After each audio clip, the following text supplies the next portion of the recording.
عمرے کا آپ وہاں بھی جائیں، لیکن اس کے علاوہ سبا مساجد اور ادھر اور ادھر اس کنواں اور اس کنواں، یہاں کی خاک اور وہاں کی مٹی، اور نہ معلوم کن کن جگہوں میں آدمی اپنے آپ کو پریشان کرے اور مسجد نبوی کی نماز سے محروم ہو جائے، بلا شبہ یہ ہر اعتبار سے آپ کے لیے محرومی ہوگی۔ اور آپ کو میں پھر کہنا چاہوں گا کہ اللہ کے رسول جناب محمد رسول اللہ صلی اللہ علیہ وسلم نے ایک حدیث کے اندر ارشاد فرمایا ہے کہ اللہ کی لعنت و پھٹکار ہو اس شخص پر جس نے اس مدینۃ الرسول کے اندر کسی محدث کو، کسی مبتدع کو، کسی بدعتی کو پناہ دی، اور بدعت کرنے والا اس سے بھی بڑا لعنت کا کیا ہوگا؟ مستحق ہوگا۔ آپ اپنے اندر شعور پیدا کریں کہ اسی مدینۃ الرسول کے اندر اللہ کے رسول صلی اللہ علیہ وسلم نے حسین لمحات گزارے ہیں۔ آپ کے صحابہ آپ کا ادب و احترام کس طرح کرتے تھے، آپ کے اشارے پر اپنی جانوں کو کس طرح قربان کر دیتے تھے، دین کی اتباع میں، دین کی نشر و اشاعت کے لیے صحابہ کرام نے یہاں رہ کر کے کس طرح قربانیاں دی تھیں۔ آپ یہ جذبات اپنے اندر پیدا کریں، اور یہی مطلوب ہے مدینہ کی زیارت سے۔ اور اگر آپ نے ایسا کیا تو یقیناً آپ کے حج کا ثواب کیا ہو جائے گا؟ دوبالا ہو جائے گا۔ رب کریم سے میری دعا ہے کہ پروردگار عالم ہمیں اپنے محبوب گھر کی زیارت کی توفیق عطا فرما، ہمیں، ہماری اولاد کو، ہمارے عزیز و اقارب کو، امت اسلام میں بسنے والے سارے انسانوں کو، سارے مسلمانوں کو رب کریم تو اپنے گھر کی زیارت کی توفیق عطا فرما، اور جو تیرے گھر پہنچے رب کریم تو انہیں اس بات کی توفیق عطا فرما کہ وہ سنت کے مطابق وہ کام کریں، تاکہ ان کے وہ حج کی صحیح معنی میں جو برکتیں ہیں، اس کے اندر جو خیر و خوبیاں اللہ نے رکھی ہیں، اس برکت سے مالا مال ہو سکیں۔ رب کریم ہمیں بدعات و خرافات سے بچا، ہمیں اپنے دین کے لیے قربان کرنے کا ہمارے اندر جذبہ اور حوصلہ پیدا کر دے۔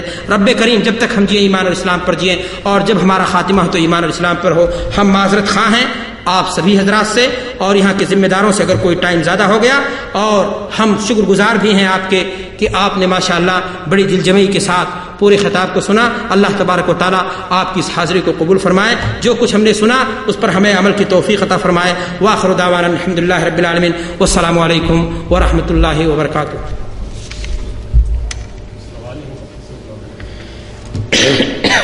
کچھ سوالات ہیں جو ہمارے سامنے ہیں، آپ لوگ سننے کے لیے تیار ہیں جوابات؟ جی، سوال نمبر 1، نیت کا مقام دل ہے، چاہے وہ نماز کی نیت ہو یا حج کی نیت۔ اکثر لوگ کہتے ہیں حج میں نیت زبان سے ادا کی جاتی ہے، اس پر روشنی ڈالیں۔ یہ بات دوران خطاب بھی آئی ہے۔ میں نے آپ سے کہا کہ اللہ کے رسول صلی اللہ علیہ وسلم نے زندگی میں ایک مرتبہ حج کیا، اور اس میں نیت دل کے ساتھ کرنے کے، زبان سے بھی اس چیز کا آپ نے کیا کیا ہے؟ اظہار فرمایا ہے۔ ایک انسان زکوٰۃ دیتا ہے تو کیا کہتا ہے کہ سال 2008 کا زکوٰۃ اتنا تولہ میں اللہ تیرے راستے میں دیتا ہوں؟ نہیں دیتا ہے، نہیں کہتا ہے۔ تو اسی طرح سے جو ہے نماز میں بھی، اور سوال یہ ہے کہ دین نام ثبوت کا یا جذبات کا ہے، اور دین میں عبادت اگر ہے تو عبادت میں قیاس نہیں چلے گا، عبادت توقیفی ہوتی ہے۔ نماز اللہ کے رسول صلی اللہ علیہ وسلم 5 وقت کی پڑھتے تھے۔ آپ صلی اللہ علیہ وسلم کی نقل و حرکت کو، ایک ایک ادا کو صحابہ کرام رضوان اللہ علیہم اجمعین نے نقل کیا ہے۔ آپ کوئی لا کر کے دکھائے کہ فلاں کتاب میں، اور باب ہے باب الصلاۃ کا، اور اس میں یہ بات پائی جاتی ہے کہ اللہ کے رسول یا آپ کے صحابہ نے جب نماز کے لیے کھڑے ہوئے قبلہ رخ، تو آپ نے کہا کہ رخ میرا قبلہ کی طرف، اور اس امام کے پیچھے اتنی رکعت۔ اگر ایسا کچھ نہیں ہے تو میرے بھائی اور دوستو یہ چیز ثابت نہیں۔ لوگ کہتے ہیں حرج کیا؟ حرج یہی کہ جو دین میں ثابت ہے اس کو کرنے کی کوشش کیوں کرتے ہو؟ دین میں جتنا ثابت ہے، جیسے ثابت ہے اس کو کرو۔ اس لیے نیت کا محل بلا شبہ دل ہے۔ اگر ایک انسان کہے رخ میرا قبلہ کی طرف نماز ظہر کی، اور پڑھ رہا ہے اثر کی، تب بھی نماز اس کی صحیح ہوگی۔ جو لوگ نیت کے الفاظ کہتے ہیں ان سے بھی پوچھو، تب بھی یہی کہیں گے۔ اس کا مطلب یہ ہوا کہ نیت کا محل دل ہے، زبان نہیں، اور زبان سے یہاں ثابت بھی نہیں، اس ناطے ایسا نہیں کیا جائے گا۔ انہوں نے سوال پوچھا کہ عمرہ میں طواف وداع ضروری ہے یا نہیں؟ آپ خطاب میرا سن رہے تھے یا نہیں؟ میں نے آپ سے بار بار یہ بات کہی ہے کہ طواف وداع واجبات میں سے ہے۔ عمرہ پوچھا ہے، عمرہ میں طواف وداع نہیں ہے، معاف کیجیے گا گستاخی ہم سے ہوئی، اور عمرہ میں طواف وداع نہیں ہے۔ آخر عہدہم بالبیت، اللہ کے رسول کی یہ حدیث حاجیوں کے لیے ہے۔ اگر کوئی آدمی عمرہ کرنے گیا ہے، اس کے پاس موقع ہے تو چلتے چلاتے اگر یوں طواف کرنا چاہتا تو کر لے، لیکن وداع کی نیت نہیں ہوگی۔ عمرہ میں طواف وداع نہیں ہے۔ دہشت گردی کسے کہتے ہیں؟ دلیل سے واضح کریں۔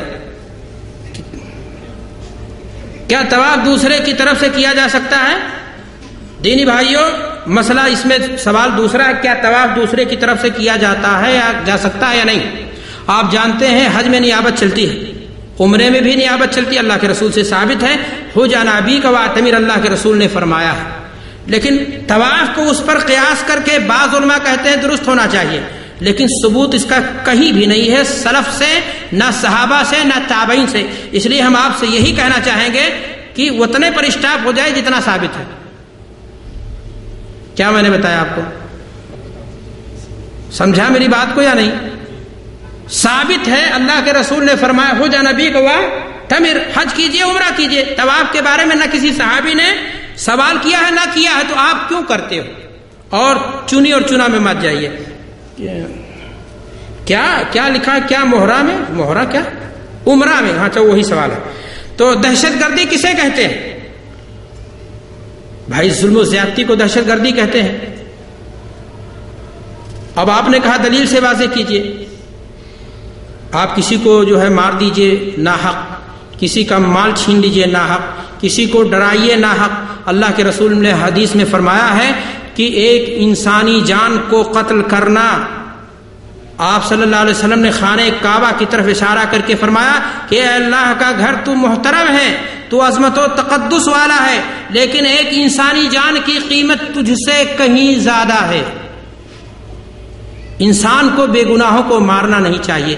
آپ کے ساتھ اگر کسی نے زیادتی کی ہے تو آپ اس سے انتقام لے سکتے ہیں، لیکن بے گناہوں کو ان کو بنا کر کے نشانہ، ایسا کوئی انصاف نہیں ہے۔ جوتا آپ کا کوئی اٹھا لے گیا مسجد سے تو آپ روز جوتا اٹھا لاؤ گے؟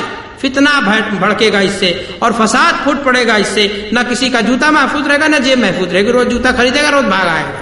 تو میرے بھائی میں نے آپ سے کہا کہ اگر بدلہ لینے کی طاقت ہے اس سے جس نے آپ کے ساتھ ظلم کیا ہے، ظالم کا ہاتھ پکڑ لو، لیکن اگر طاقت نہیں ہے تو صبر کرو اور اللہ سے دعا کرو، یہاں تک کہ اللہ تعالیٰ جو ہے اس مصیبت سے نجات لے آئے، اس لیے کہ ہو نہ ہو یہ ہمارے کسی گناہ کے پاداش میں یہ مصیبت ہمارے اوپر آئی ہو۔ کیا حج کے رکن میں سے کوئی رکن بھولے سے یا جان بوجھ کر آگے پیچھے ہو جائے تو کیا دم لازم آتا ہے؟ دیکھیں رکن 10ویں تاریخ کے بارے میں آتا ہے، اللہ کے رسول صلی اللہ علیہ وسلم سے پوچھا گیا کہ اللہ کے رسول اگر کسی نے حلق پہلے کرا لیا، قربانی بعد میں کیا تو، یا فلاں، میں نے جو ترتیب بتائی ہے سب سے پہلا کام کیا جائے گا جمرہ عقبہ کو کنکری ماری جائے گی، دوسرا کام کیا ہے؟ ہاں تیسرا کام کیا ہے؟ اب اگر اس میں الٹ پلٹ ہو جائے تو ایسی صورت میں اللہ کے رسول نے کہا افعل ولا حرج، 10ویں دن کے کام کو۔ بقیہ جو ترتیب ہے تو کیا آپ کہنا چاہتے ہیں کہ طواف افاضہ 8 تاریخ کو کرو گے اور عرفہ میں 10ویں تاریخ کو جاؤ گے؟ یہ کہاں سے ہوگا؟ ایسا کچھ کرنا درست آپ کے لیے نہیں ہوگا۔ اگر بیوی کے پاس 2 لاکھ کا سونا ہے تو کیا اس پر حج فرض ہے؟ بھائی من استطاع الیہ سبیلا کی تشریح علماء نے یہی کی ہے کہ آپ اگر حج کے لیے نان و نفقہ جو زیادہ راہ ہے وہ خریدا اور اس کے بعد بھی آپ کے گھر میں اتنا پیسہ رہ جائے جس سے آپ کے بچے کھا سکیں، یہاں تک کہ آپ حج سے واپس گھر ہو جائیں، اس بیچ میں انہیں مانگنے پر مجبور، دستے سوال پر مجبور، اور آپ نے تو یہاں بیوی کو بتایا ہے اور گھر کا خرچ بیوی پر ہے یا نہیں؟ تو 2 لاکھ رکھتی ہے تو پھر تو جو ہے اس پر حج واجب ہے، لیکن یہ ہے کہ محرم۔ اب آپ اگر فقیر کلاش ہو تو اس سے پیار سے کہو کہ اپنے ساتھ لے چاہے، آپ کو بھی آپ کا بھی خرچہ دے دے، کوئی مشکل کی بات نہیں ہے۔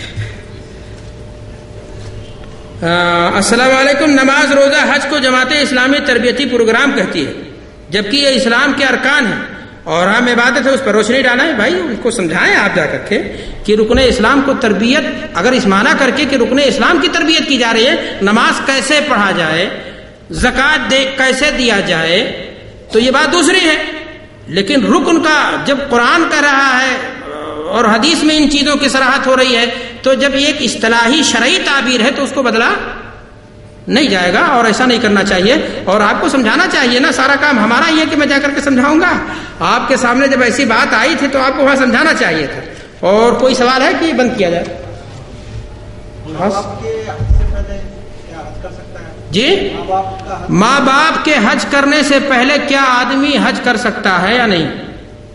ماں باپ اگر مالدار تھے تو ان کو حج کرنا چاہیے تھا، بچے پر یہ واجب نہیں ہے کہ وہ اپنے ماں باپ کو حج کرائے، یہ تصور ہمارے ہندوستانی ہے اور پاکستانی اور غلط ہے۔